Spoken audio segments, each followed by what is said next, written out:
శ్రీకృష్ణ పరబ్రహ్మణే నమః. అరుణాయ నమః, అచలాయ నమః, రమణాయ నమః, రామకృష్ణాయ నమః, శ్రీదత్త గురుభ్యో నమః. మనం సుందరకాండ తత్వదీపిక చెప్పుకుంటున్నాం. ఈరోజు 10వ భాగం. శ్రీరాఘవం దశరథాత్మజమప్రమేయం సీతాపతిం రఘుకులాన్వయ రత్నదీపం ఆజానుబాహు అరవిందదళాయతాక్షం రామం నిశాచర వినాశకరం నమామి. వైదేహీ సహితం సురద్రుమతలే హైమే మహామండపే మధ్యే పుష్పకమాసనే మణిమయే వీరాసనే సుస్థితం. అగ్రే వాచయతి ప్రభంజనసుతే తత్వం మునిభ్యః పరం వ్యాఖ్యాంతం భరతాదివి పరివృతం రామం భజే శ్యామలం. ఆపదామపహర్తారం దాతారం సర్వసంపదాం లోకాభిరామం శ్రీరామం భూయో భూయో నమామ్యహం. ఇక్కడ ఆంజనేయ స్తుతి. గోష్పదీకృతవారాసిం మసకీకృత రాక్షసం రామాయణ మహామాలారత్నం వందే అనిలాత్మజం. అంజనానందనం వీరం జానకీ శోకనాశనం కపీసమక్షహంతారం వందే లంకా భయంకరం. ఆమిషీకృతమార్తాండం గోష్పదీకృతసాగరం తృణీకృతదశగ్రీవం ఆంజనేయం నమామ్యహం. మనోజవం మారుతతుల్యవేగం జితేంద్రియం బుద్ధిమతాం వరిష్టం వాతాత్మజం వానరయూధముఖ్యం శ్రీరామదూతం శిరసా నమామి. ఉల్లంఘ్య సింధో సలిలం సలీలం యశోకవహ్నిం జనకాత్మజాయా ఆదాయ తేనైవ వదదాహలంకాం నమామి తం ప్రాంజలిం ఆంజనేయం. ఆంజనేయమతిపాటలాననం కాంచనాద్రికమనీయ విగ్రహం పారిజాత తరుమూలవాసినం భావయామి పవమాననందనం. ఎత్ర ఎత్ర రఘునాథకీర్తనం తత్ర తత్ర కృతమస్తకాంజలిం బాష్పవారి పరిపూర్ణలోచనం మారుతిం నమత రాక్షసాంతకం. శ్రీకృష్ణ పరబ్రహ్మణే నమః. కిందటి శ్లోకంలో మనం చెప్పుకున్నాం, ప్రియాన్న సంభవే దుఃఖ అప్రియాదధికం భయం తాభ్యాం హి ఏ వియుజ్యంతే నమస్తేషాం మహాత్మనాం అని. అంటే ప్రియమైన వస్తువు లభించినప్పుడు దాన్ని పొంది మరలా దుఃఖము నొందక సుఖమే ఎవ్వరనుభవింతురో, అప్రియమగు వస్తువు వలన అధికమగు భయము ఎవ్వరందకుందురో అట్టి మహాత్ములకు నమస్కారము. అందుకని ఇది సీత అనుకుంటుందన్నమాట. నేను ఇక రామునికి దూరమై రావణుని వశమైతేని కాన ప్రాణములను వీడుదును అని అనుకుంది. అప్పుడు ఇది త్రిజట స్వప్న వృత్తాంతం అన్నమాట. రాక్షస స్త్రీలందరూ కూడా సీతమ్మని భయపెడుతున్నప్పుడు త్రిజట తన యొక్క వచ్చిన కలని వాళ్ళకి చెప్తుందన్నమాట. ఈ విధముగా సీత రాక్షస స్త్రీలతో తన అభిప్రాయంను స్పష్టంగా చెప్పాను. ఎందుకంటే ఇంక నేను భర్తకును ఇంక నేను చనిపోతాను, కావాలంటే మీరు తినేయండి అని చెప్తుంది కదా. అప్పుడు ఆ రాక్షస స్త్రీలు కోపముతో రావణునితో చెప్పుటకు వెళ్ళిరి. కొందరు సీతను చేరి మరలా పరుషముగా ఇట్లు మాట్లాడుచుండిరి. పాప నిశ్చయము గలదానా సీత, నేడు నీ మాంసమును రాక్షస స్త్రీలు భక్షింతురు అని భయపెట్టుచుండిరి. అచటనే పడుకొనియున్న విభీషుణ్ణి పుత్రికయగు త్రిజట నిద్ర నుండి మేల్కొని, ఓ అనార్యలారా, నన్ను తినివేయుడు, సీతను మాత్రము తినవద్దు. ఈమె జనకుని కూతురు, దశరథునికి ఇష్టమైన కోడలు. ఇప్పుడు నేను ఒడలు గొగ్గుర్పొడుచుతున్నట్టి భయంకరమగు స్వప్నమును గాంచి తిని, ఆ స్వప్నము రాక్షసుల వినాశనమును రాముని విజయమును సూచించుచున్నది అని పలికెను. త్రిజట ఇట్లు పలకగానే క్రోధమావేశించి ఉన్న రాక్షస స్త్రీలందరూ ఒక్కసారి భయపడి త్రిజటతో, నీవు చూచిన స్వప్నమేమో చెప్పుము అని అడిగారు. ఇట్లు వారు అడగగానే త్రిజట తన స్వప్నమునిట్లు వివరించెను. ఏనుగు దంతములతో చేయబడిన దివ్యమైన ఒక పల్లకీని 1000 హంసలు మోయుచూ అంతరిక్షమున తెచ్చుచుండెను. ఆ శిబికయందు తెల్లని మాల్యమును తెల్లని వస్త్రములను దాల్చిన శ్రీరామచంద్రుడు లక్ష్మణునితో కలిసి కూర్చుండి ఉండెను. సీత తెల్లని వస్త్రములను దాల్చి సముద్ర మధ్యమున ఉన్న ఒక పర్వతంపై కూర్చుండి ఉండెను. రాముడు ఆ హంసలు మోయుచున్న పల్లకీతో సీత యొద్దకు వచ్చెను. ప్రభ సూర్యునిలో కలిసినట్లు సీతమ్మ రామునితో కలిసినది. అప్పుడు రాముడు 4 దంతముల ఏనుగును లక్ష్మణునితో కలిసి అధిరోహించి ఉండెను. శుక్లమాల్యాంబరములను ధరించిన ఆ రామలక్ష్మణులు జానకిని చేరిరి. ఆ కొండ శిఖరమునకు దగ్గరగా ఆకాశమునందు నిలిచిన ఏనుగు పైకి రాముడు సీతమ్మనెక్కించెను. సీతమ్మ రాముని ఒడిలో కూర్చుండెను. ఆమె ఒడి నుండి కొద్దిగా లేచి సూర్యచంద్రులనిద్దరను చేతితో రాయిచుండెను. తర్వాత ఆ రామలక్ష్మణులతో సీతతో కూడిన ఏనుగు లంకపైన నిలిచెను. అప్పుడు సీతారామలక్ష్మణులు 8 వృషభములు పూంచిన రథమును అధిరోహించిరి. తరువాత వారే పుష్పక విమానమును అధిరోహించి ఉత్తర దిక్కున కేగుచుండరి. ఇట్లు విష్ణు పరాక్రముడగు రాముడు సీతాలక్ష్మణులతో కూడి ఉత్తర దిక్కున కేగుచుండగా నేను చూచితిని. మహాతేజస్సాలియగు రాముడు దేవతలచే గాని రాక్షసులచే గాని జయించుటకు శక్యమైన వాడు కాదు అని త్రిజట చెప్పిందనమాట. ఇక రావణుడు నేలపై నూనెలో ఎర్రని వస్త్రములు దాల్చి త్రాగి మదించి గన్నేరు పూలదండతో పడి ఉండగా చూచితిని. అంటే ఇక్కడ కొన్ని స్వప్నాలు నిజమవుతాయి అని రామాయణంలో కూడా చెప్పబడింది కదా. అందుకని తెల్లవారుజామున వచ్చిన స్వప్నాలు తప్పక నెరవేరుతాయి. అవి ఎలాంటివో కూడా మనకి చెప్తున్నారు ఇక్కడ అన్నమాట. గన్నేరు పూలదండతో పడియుండగా చూచితిని. రావణుడు పుష్పక విమానము నుండి నేలపై పడెను. నల్లని బట్ట కట్టుకుని నున్నని గుండుతో ఒక ఆడుది ఈడ్చుచుండగా కనపడెను. గాడిదలు పూంచిన రథముతో ఎర్రని మాల్యములను ఎర్రని చందనమును పూసుకొని నూనె తాగుచూ నవ్వుచూ నృత్యము చేయుచూ దక్షిణ దిక్కుకు పోవుచుండెను. మరలా అతడు గాడిదనికి దక్షిణ దిక్కుకు పోవుచుండగా భయముచే గాడిద నుండి నేలపై తలక్రిందులుగా పడెను. వెంటనే లేచి తొట్టుపడుచు భయముతో పిచ్చివాని వలె దిగంబరుడై ఏవేవో చెడ్డ మాటలను పలుకుచూ దుర్గంధము నరకోపమునగు మల పంకమున ప్రవేశించి అందు మునిగెను. అప్పుడొక స్త్రీ నల్లని ఎర్రని వస్త్రము దాల్చి ఒడలి నిండా బురద పూసుకొని రావణుని కంఠమందు బంధించి దక్షిణ దిక్కునకు లాగుచుండెను. ఇట్లు కుంభకర్ణుడు కూడా కనపడెను. రావణుని కుమారులందరూ తైలములో పడియుండిరి. నూనె పూసుకుని దశగ్రీవుడు వరాహముతో ఇంద్రజిత్తు సింసుమారముతో కుంభకర్ణుడు ఒంటెతో దక్షిణ దిక్కునకు పోవుచుండెరి. ఒక్క విభీషణుడు మాత్రము తెల్లని గొడుగు వేసుకుని శుక్లమాల్యాంబరములను ధరించి తెల్లని చందనము పూసుకొని శంఖదుందిభి ధనులతో నృత్య గీతములతో పర్వతము వంటి 4 దంతములు గల ఒక ఏనుగును అధిరోహించి ఉండెను. మరియు విభీషణుడు 4 మంత్రులతో ఆకాశంపై నిలిచియుండెను. గుర్రములతో ఏనుగులతో రథములతో కూడిన ఈ లంకంతయు గోపురములు తోరణములు విరిగి సముద్రములో పడియుండెను. రాముని దూతయ్యకు ఒక వానరుడు లంకను కాల్చివేసినట్లు చూచితిని. నూనె త్రాగి నృత్యములు చేయుచు నవ్వుచు భస్మమైన లంకలో రాక్షస స్త్రీలు ప్రవేశించుచున్నారు. కుంభకర్ణాదులందరూ రక్తవస్త్రములను దాల్చి గోమయ హృదము అంటే పేడమడుగులో ప్రవేశించి ఉండిరి అన్నారు. అందుచేత తొలగుడు ఇంకా ఆమె కంట పడకుడు. రాముడు సీతను పొందును. రాక్షసులతో పాటు రావణుని చంపును. క్రూర వాక్యములు పలుకుడు అంటే పలుకకుడు అని చెప్పింది. సీతమ్మను యాచింతము అది ఏ తగిన పని అని నాకు అనిపించుచున్నది. అంటే ఇప్పటివరకు కూడా వాళ్ళు క్రూరంగా సీతని మాటలతోటి హింసించారు కదా. అందుకని ఇంకా అలాంటి మాటలు మాట్లాడొద్దు, మనం సీతని వేడుకొందామని ఇక్కడ చెప్తున్నారు. ఇంత దుఃఖములో ఉన్న ఆమెను గూర్చి ఇట్టి కల వచ్చుట ఆమెకు దుఃఖము తొలగి ప్రియము కలుగులని తెలియజేయుచున్నది. ఇంతసేపు ఏ సీతమ్మను బెదిరించితురో ఆమెను ఇప్పుడు యాచింపుడు.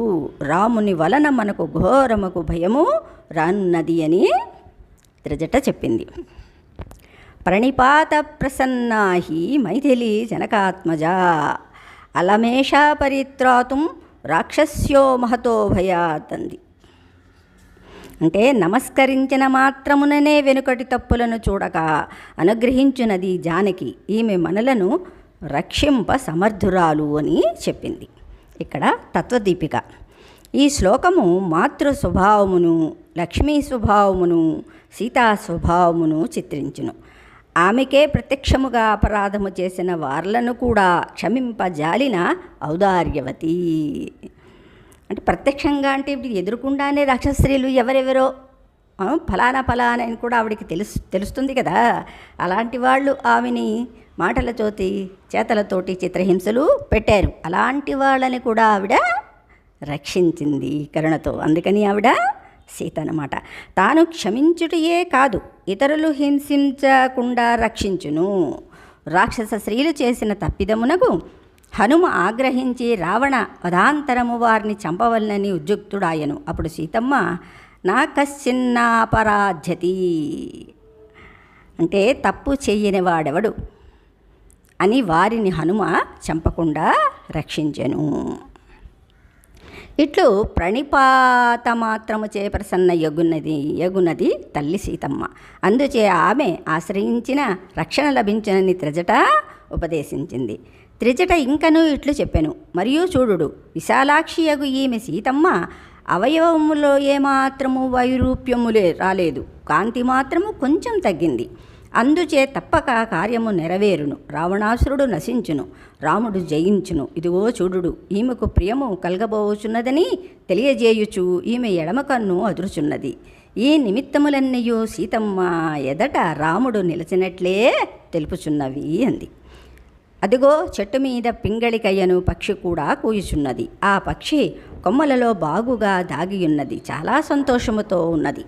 విచారింపకము, నీ భర్త వేగముగా వచ్చును, ఇది శోకమునకు తగిన సమయము కాదని మరల ఉత్తమముకు సాంత్వవచనములను పలుకుచున్నట్లున్నది, శ్రీరామునకు స్వాగత వచనములను పలుకుచున్నట్లున్నది.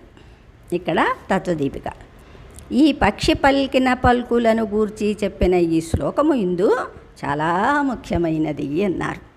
అంటే వాల్మీకి ఈ శ్లోకంలోని గురుతత్వాన్ని ఎంతగా చెప్పారో చెప్తున్నారన్నమాట. పక్షీచ శాఖానిలయ ప్రహృష్ట పునఃపునశ్చోత్తమ శాంతవాదీ సుస్వాగతాం వాచ ముదీరయాన పునఃపునశ్చోదయతీవ హృష్ట అన్నాడు. అదే పునఃపునశ్చోదయతీవ హృష్ట అంటే ఇక్కడ పక్షి కదా. ఈ శ్లోకములో పక్షి అంటే వర్ణింపబడిన పక్షి ఈ సుందరకాండకు ప్రధానమైన హనుమ. అతడా చెట్లు గుబుర్లలో దాగి ఉన్నాడు, పల్కబోచున్నాడు. అతడే ఆచార్యుడు. ఆచార్యుడు ఎలాంటి వాడంటే రామునికి దూరముగా ఉన్న సీతమ్మకు రాముని సందేశమునందింపవచ్చి ఇంతవరకు పరీక్షించుచున్న హనుమ ఇంకా మాట్లాడేడి శుభసమయం ఆసన్నమైనది. అంటే ఇప్పటివరకు గురువు శిష్యుణ్ణి కొంతకాలం పరీక్షిస్తాడు. అందుకనే గురు శుశ్రూష కొంతకాలం చెయ్యాలి. అప్పుడు వీడికి తగినవాడు అని గురువు అనుకుంటే అప్పుడు పరమాత్మ తత్వాన్ని ఉపదేశిస్తారన్నమాట. అందుకని ఇప్పటివరకు హనుమ సీతని పరీక్షించారన్నమాట. మహాపురుషుడు జ్ఞానియగు ఆచార్యుని స్వభావము ఈ శ్లోకము చిత్రించుచున్నది. బ్రహ్మనిష్ఠుడై ఆచరణముచే పరిపూర్ణుడైన ఆచార్యుడు జ్ఞానియగు మహాపురుషుడు పక్షి. పక్షములు కలది పక్షి, ఇది ఆకాశమున విహరించును. అట్లా ఆకాశమున పోవుటకు సాధనములు పక్షములు అంటే రెక్కలు. ఆకాశమే పరబ్రహ్మము, దానిని చేరుటయే ఆకాశమున విహరించుట. ఆ అంటే అంతటా పూర్తిగా, కాస ప్రకాశించున్నది అంటే ఆకాశము అనగా స్వయం ప్రకాశమగు పరమాత్మ. ఉభాభ్యామేవ పక్షాభ్యాం యథాఖే పక్షిణాం గతి తథైవ జ్ఞానకర్మాభ్యాం నియత పరమాగతి అన్నారు. అంటే రెండు రెక్కలతో పక్షి ఆకాశమున సాగునట్లే జ్ఞాన కర్మలచే పురుషుడు పరమగతి నొందును.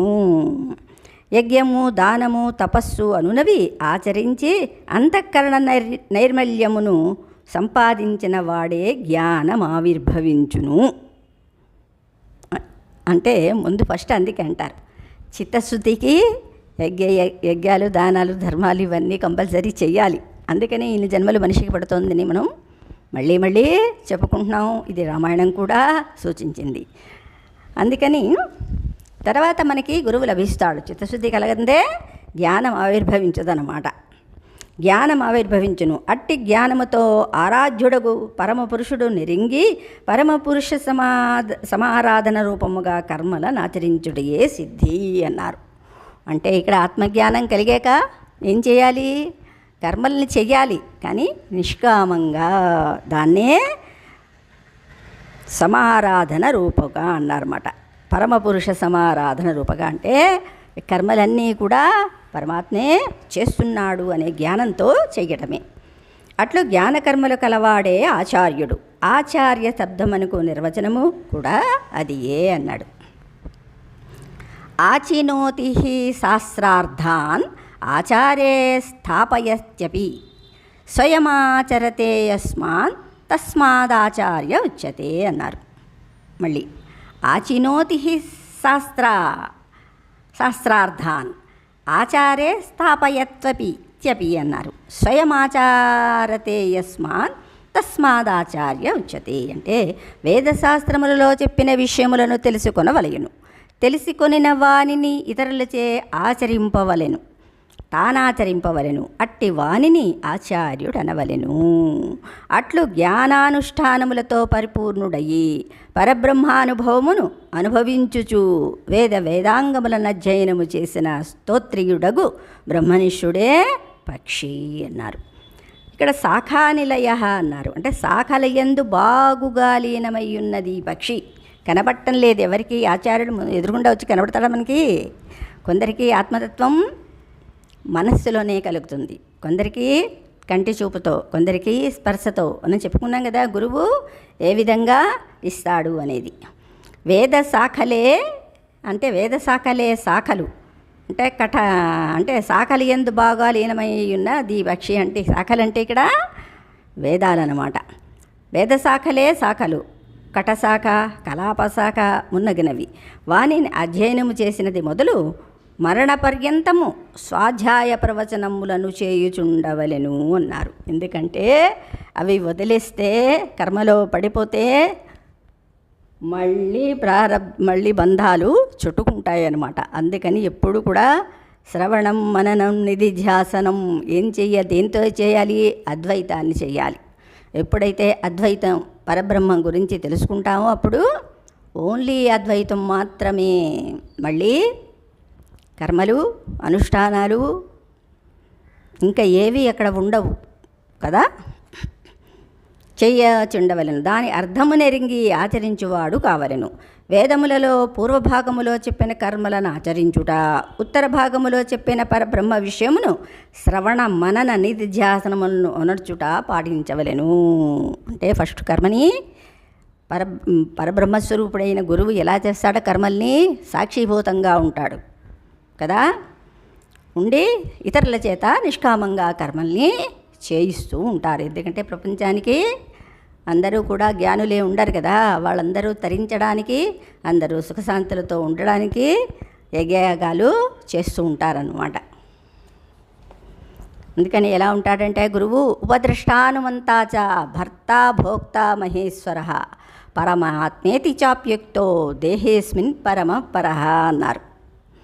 అంటే ఇక్కడ హృదయంలోనే పరమాత్మ ఉపద్రష్టగా ఉన్నారు. ఉపద్రష్ట అంటే ఇక్కడ సాక్షిభూతంగా అనమాట. వాళ్ళు ఏమీ చెయ్యకుండా చేసేవాళ్ళ కర్మలన్నిటినీ చూస్తూ ఉంటారన్నమాట.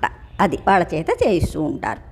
ఆచార్య లక్షణములను వివరించుచు ఆచార్యో వేద సంపన్న విష్ణుభక్తో విమత్సర మంత్రజ్ఞో మంత్రభక్తశ్చ సదా మంత్రాశ్రయశుచి గురుభక్తి సమాయుక్త పురాణజ్ఞో విశేషతః ఏవం లక్షణ సంపన్న గురురిత్యభిధీయతే అన్నారు. అంటే వేదజ్ఞాన సంపన్నుడే గురువు కాదగునని చెప్పబడినది. సిద్ధం సత్సంప్రదాయే స్థిర ధియమనఘం స్తోత్రియం బ్రహ్మనిష్టం అని వేదాంగములను అధ్యయనము చేసినవాడు బ్రహ్మనిష్ఠుడు గురువుగా నుండదగునని తెలియచున్నది. ఉపనిషత్తుల్లో సగురుమేవాభిగచ్చేత్ సమిత్పాణి స్తోత్రియం బ్రహ్మనిష్టం అన్నారు. అని స్తోత్రియునే గురువుగా ఆశ్రయింపవల్లని చెప్పబడినది. అందుచే వేదశాఖ నిలయుడు గురువు. ప్రహృష్ట అంటే ఏమిటి? ఎల్లప్పుడూ సంతుష్టుడైన మన హృదయము కలవాడై ఉండవలెను. విషయములను కామించి వాని లాభాలాభములచే సుఖ దుఃఖములను అనుభవించు సంసారుల వలె కాక సదా భగవద్గుణములనే అనుభవించుచు ఆ అనుభవముచే కలిగిన ప్రీతి నిండిన హృదయముతో ఎల్లప్పుడూ సంతుష్టుడై ఉండవలెను. ఆ ప్రీతి హృదయము నుండి ఆనంద బాష్పములుగా గగురుపాటుగా బయటికి ప్రసరించుచుండును. అట్టి అనుభవము కలవాడే ఆచార్యుడు అన్నారు. అంటే ఏదైనా ఒక పరమాత్మని విషయం తెలుసుకోగానే ఒళ్ళు గగురుపడచాలి, అవునా? ఆనంద బాష్పాలు రావాలి. అయ్యో అది చెప్పడం అయిపోతే అయ్యో అని దుఃఖం రావాలి. ఏమిటి? పరమాత్మని ఒక క్షణం కూడా వదిలితే మనస్సు ఆర్తినందాలన్నమాట. అలాంటి వాడే గురువు అని ఇక్కడ చెప్తున్నారు.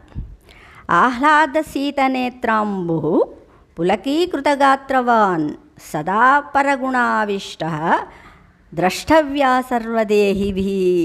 అందరిలోని పరమాత్మని చూసేవాడు కదా.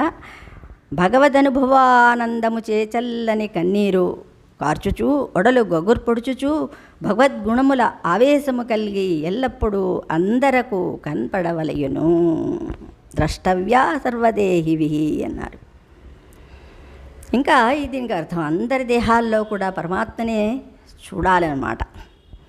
పునః ఉత్తమ వాది అన్నారు. అంటే మరల ఉత్తమమైన సాంత్వవచనములను గురువు చెప్పుచుండవలెను. అంటే ఎవరికి దుఃఖాన్ని కలిగించకూడదు కదా. ఎవరైనా దుఃఖపడుతూ ఉంటే వాళ్ళకి మళ్ళీ మళ్ళీ ఎందుకు నువ్వు పరమాత్మవే అని చెప్పాలన్నమాట. భగవంతుడు పురుషోత్తముడు నిరంకుశుడని అపరాధములను చూచి క్షమింపడని సామాన్యముగా భగవంతుని చేరుటకు భయపడుచుందుము. భగవంతుని చేరుటకు భయము లేకుండా అతడు పలికిన శాంత వచనములను చెప్పి ధైర్యమును ఆచార్యుడు కలిగించుచుండును. భగవంతుడు పురుషోత్తముడు దయామయుడు ఎచ్చట మనము పొందవలెనన్న అచటనే ఉండును అన్నారు. ఎక్కడికో వెళితే భగవంతుడు కాదు, అంతటా ఉన్నవాడు పరమాత్మ అని దృఢ నిశ్చయం కలవాళ్ళకి ఎక్కడ కూర్చున్నా భగవంతుడే కనబడతాడు అని ఇందులో కూడా చెప్పారు. అతనిని చేరుటకు ఎచ్చటకు నువ్వు పోనక్కరలేదు, ఏమియును సమర్పింపనక్కరలేదు. సర్వ సులభుడని శిష్యునకు గురువు ధైర్యమును కలిగించుచుండవలెను. ఆ పురుషోత్తముడు పలికిన శాంత వచనములను ఆ పురుషోత్తముని గూర్చి సౌలభ్యమును ప్రదర్శించు వచనములనే పలకవలెను. ఉత్తమ పురుషస్వన్య పరమాత్యేతుదాహృత అన్నారు కదా. ఉత్తమ పురుషుడు పరమాత్మ. ఆ పరమాత్మ శాంతవచనములను ఆచార్యుడు చెప్పుచుండవలను. అతడెక్కడో ఉండడు, మన హృదయములోనే ఉండును. అతనితో వివాదము లేకున్నచో ఎచ్చటకును నీ వేగనక్కరలేదు. గంగాది దివ్యతీర్థములను కానీ గురుక్షేత్రాద్రి పుణ్యక్షేత్రములను కానీ దర్శింపనక్కరలేదు అని గురువు శాంతవచనములను చెప్పును. రామకృష్ణులు ఇదే చెప్పారు. శిష్యుడు నేను తీర్థయాత్రలు చేసుకుని వస్తానంటే, ఇంకా నీకు మోహం పోలేదా? నేను ఇక్కడే నీకు అన్నీ చూపిస్తాను, నీ హృదయంలోనే అన్నీ ఉన్నాయి అని చెప్పారు. అయినా సరే కొంతమంది వెళుతూ ఉంటారన్నమాట. అది ఎందుకంటే ఆ స్థితి వచ్చే వరకు కూడా ఎవరు మానలేరు. ఇక్కడ యమో వైవస్వతో రాజా యాస్తవైష హృది స్థిత తేన చేద వివాదస్తే గంగామ్మ కురుంగమః అన్నారు. అంటే యముడు వైవస్వతుడు రాజునగు ఎవడు నీ హృదయమందున్నాడో 3 రూపాల్లోనే ఉన్నాడు. యమో వైవస్వతో రాజా యస్తవైష హృది స్థిత అన్నారు. తేన చేద వివాదస్తే గంగామ్మ కురుంగమః అన్నారు. అంటే ఎవడు నీ హృదయమందున్నాడో, ఏ రూపంలో? యముడు, వైవస్వతుడు, రాజు. ఎవడు నీ హృదయమందున్నాడో వానితో నీకు వివాదము లేకున్నచో, అంటే పరమాత్ముడు లేడు, పరమాత్ముడు ఎలా ఉంటాడో నాకు తెలియదు, ఇవన్నీ చేస్తున్నది నేనే అని పరమాత్మతో వివాదం ఎవరు పెట్టుకుంటారో వాళ్ళు ఇవన్నీ చెయ్యాలన్నమాట. అవునా? లేకున్నచో గంగాది తీర్థములు కానీ కురుక్షేత్రాది క్షేత్రములు కానీ వెళ్ళకుము అన్నారు. అంటే పరమాత్మతో వివాదం లేకున్నవారు. చేతనాచేతనములు నియమించువాడు కావున పరమాత్మ యముడు. చేతన అచేతన కదా. అంటే ఏ పురలో ఏమున్నదో అలాంటి జన్మల్ని ఇచ్చేవాడు కదా యముడు అని. అందుకని పరమాత్మ యముడు, ఆ రూపంలో యముడు ఉంటాడు. అతడే సూర్యమండలమున నుండువాడుగావున వైవస్వతుడు. మనం విభూతి యోగంలో చెప్పారు కదా, నేనే సూర్యుణ్ణి అని. అవునా? సర్వనియామకుడు, సూర్యమండలాంతర్వర్తి, ఆనందప్రదుడు నగు పరమాత్మయే సర్వమానవుల హృదయములందుండు వాడు. వానితో వివదించుట చేతనే చేసిన అపరాధములకు ప్రాయశ్చిత్తముగా తీర్థయాత్ర కేగుట, పుణ్యనది స్నానము చేయుట ఆవశ్యకములగును. అందుచే వానితో వివదింపకుండుటయే చేయదగిన పని అని గురువు ఉపదేశించును. జ్యోతిషామపి తజ్జ్యోతి తమస పరముచ్యతే అన్నారు కదా. జ్ఞానం గేయం జ్ఞానగమ్యం హృది సర్వస్వవిష్ఠితం అన్నారు. జ్ఞానము ఇక్కడే ఉంది, గేయం ఇక్కడే ఉంది. జ్ఞానం గేయం, అవునా? అంటే దీనికి ఇదే అన్నమాట. పరమాత్మ ఎక్కడో లేడు, నీలోనే ఉన్నాడు అని వేదాలు చెప్తున్నాయి, మహర్షులు చెప్పారు, రాజులు చెప్పారు, కృష్ణయ్య కూడా చెప్పారు. కానీ మనం దాన్ని పక్కన పెట్టేస్తున్నాం. దాన్నే వివాదం అంటారు. అలాంటి వాడు వీటన్నిటినీ కంపల్సరీ చేయాలి కదా. ఇచ్చట యముడు, వైవస్వతుడు, రాజు అను 3 పదములలో అందంగా మనకు భగవంతుడు ఏర్పరిచిన 3 భయస్థానాలను సూచించను. ఒకటి ఏమిటి? చనిపోయిన తర్వాత పైలోకములో యమునిచే బాధపడుదుమని పాపములను ఆచరింపము, ఫస్ట్ది. రెండోది, సూర్యుడు ప్రకాశించుచుండగా పకటి వేళ పాపము చేయుటకు భయపడుదుము. మూడోది, ఈ 2 లక్ష్యము చేయని వారు. సరే, సూర్యుడిని లక్ష్యం చేయరు, తర్వాత నెక్స్ట్ జన్మ ఎలా ఉంటే మనకేంట్లే, పాపభీతి లేని వాళ్ళు, వాళ్ళిద్దరూ కాకుండా 2 లక్ష్యం చేయనివాడు మూడోది అయినా మనస్సాక్షి ఉంటుంది ఇక్కడ. ఈ 2 లక్ష్యము చేయని వారు కూడా రాజునకు భయపడి పాపమును చేయకుందురు. కానీ ఇప్పుడు రాజశిక్ష వేస్తాడని అలాగైనా కొందరికి భయం ఉంటుంది. ఈ 3ను భగవత్ స్వరూపములే. ఈ 3 లక్ష్యము చేయని వారు కూడా అంతర్యామియగు వానికి భయపడదురు. దాన్నే ఆత్మసాక్షి అంటారు కదా. ఉన్నాడు కదా ఒక సాక్షి ఇక్కడ, వాడికైనా కొంతమంది భయపడాలన్నమాట. ఎవరూ చూడటం లేదని మనం అనుకుంటాం, కానీ ఇక్కడ అన్నీ చిత్రించబడుతున్నాయి. కానీ వానితో కూడా వివాదము పెట్టుకొని నేను స్వతంత్రుడను, అంతయు నాదే అనిడివారు కొందరుందరు. ఆ వివాదమునే మానవలెను. భగవంతునితో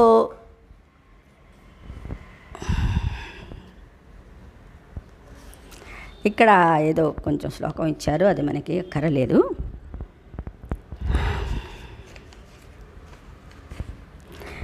అంటే ఇక్కడ ఏమంటారు? సుస్వాగతం వాచ ముధీరయాన. అంటే సు అంటే చక్కగా సంప్రదాయబద్ధముగా, స్వ తనకు, ఆగతాం వచ్చిన, వాచం వాక్కును, మంత్రమును ఉదీరయాన చెప్పుచున్నాడు.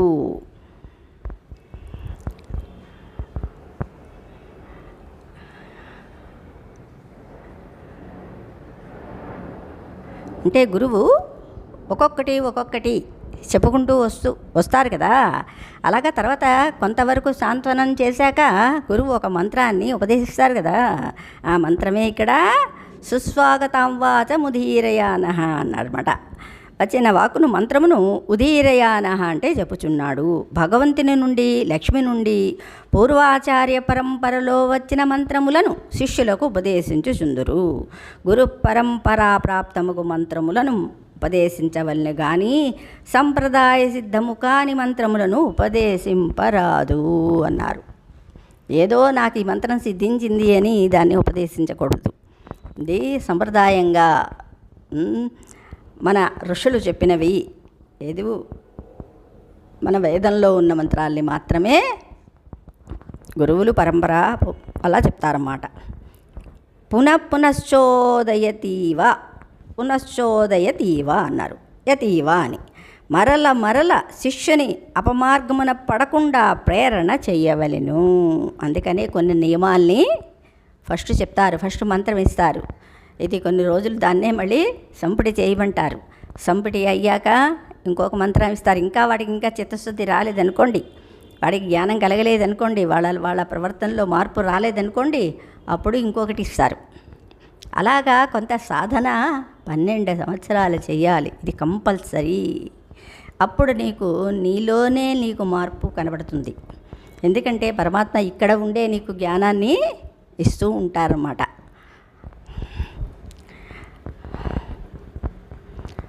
కదా, స్ఖాలిత్యే శాశ్వతారం అని అపమార్గమున ప్రవర్తించినప్పుడు శాసించువాడే గురువు. గీతలో ఒకసారి ఉపదేశించి మరలా అర్జునుడు ప్రశ్నించిన దుర్మేధ అని కృష్ణ భగవానుడు నిందించును. కానీ ఆచార్యుడు శిష్యుని మరల చెప్పి సన్మార్గమున ప్రవర్తింపజేయును గాని విసుగు చెందడు. హృష్ట అంటే శిష్యుడు భగవదనుభవము అనుభవింపగా చూచి ఆనందించువాడు. తన అనుభవము కంటే శిష్యానుభవమును చూచి గురువు ఎక్కువగా ఆనందించును. ఇట్లా ఈ శ్లోకములో జ్ఞాన కర్మలు కలవాడు, వేదాధ్యయన సంపన్నుడు, భగవదనుభవ జనితానందమును అనుభవించువాడు, భగవద్విషేకములకు సాంత్వనవచనములను పలుకువాడు, ఆచార్య పరంపరా ప్రాప్తముకు మంత్రములను ఉపదేశించువాడు, సదా శిష్యుని పరిశీలించువాడు, శిష్యానుభవము చే ఆనందించువాడు, గురువుగా ఉండదగినవాడు అని నిరూపించబడినది. అట్టి ఆచార్యుడు లభించుటయే శుభ శకునం అన్నారు. ఆచార్య స్వరూపముగు హనుమ చెట్టుపైనున్నాడు అని దీనిచే సూచితమగుచున్నది. శ్రీకృష్ణ పరబ్రహ్మణే నమః. తర్వాత మనం మళ్ళీ చెప్పుకుందాం. శ్రీకృష్ణ పరబ్రహ్మణే నమః.